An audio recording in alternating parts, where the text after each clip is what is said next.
Alors d'abord, la réponse politique, si vous voulez la mienne, elle est très simple. Elle est que au tarif auquel ce monsieur est payé, celui de son salaire annuel, il me semble, pour le dire très cyniquement, que si ce sont là les seuls risques du métier, ça va.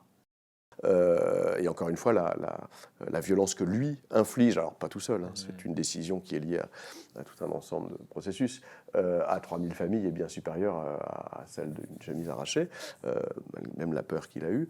Voilà. Et donc ça nous amène à celle des comportements, c'est-à-dire qu'on devrait avoir des syndicalistes courtois, des zadistes civils, des étudiants refusant la sélection à l'université qui font des belles phrases et des belles pétitions à présenter au pouvoir, plutôt que d'occuper et de salir de leur tag les amphithéâtres, etc. Donc, c'est-à-dire c'est la façon qu'on pourrait avoir de s'opposer qui nous est, voilà, qui est limitée comme ça aux normes du bien vivre, du savoir vivre, du parler et de la courtoisie.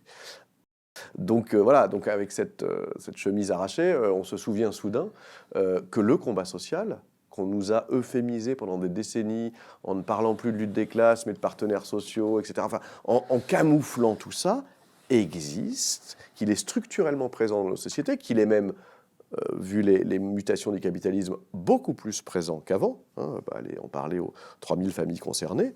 Et donc, il est à la limite miraculeux, moi j'ai envie de dire, que le seul éclat que cette lutte-là, en l'occurrence, ait produit, soit l'arrachage de cette chemise. Hein. De la même manière qu'on pourrait s'étonner, mais c'est une autre question, ça n'a rien à voir, voilà, qu'il n'y ait plus eu depuis 30 ou 40 ans que l'économie est financiarisée, un seul banquier d'investissement, un seul boursicoteur, un seul patron voyez, de grandes places financières, menacé ou assassiné.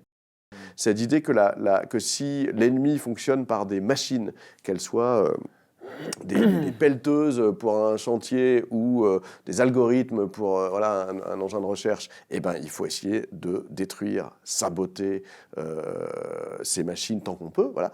Ces idées-là, pas neuves dans l'histoire, avouez qu'elles sont plutôt neuves pour les, disons, 40, 50 dernières années. Ça fait longtemps qu'on ne les avait pas vues, et or, elles sont largement partagées par des gens aussi différents que les zadistes, les occupants des places nord-américaines, les zapatistes du Chiapas ou les syndicalistes de Corée du Sud.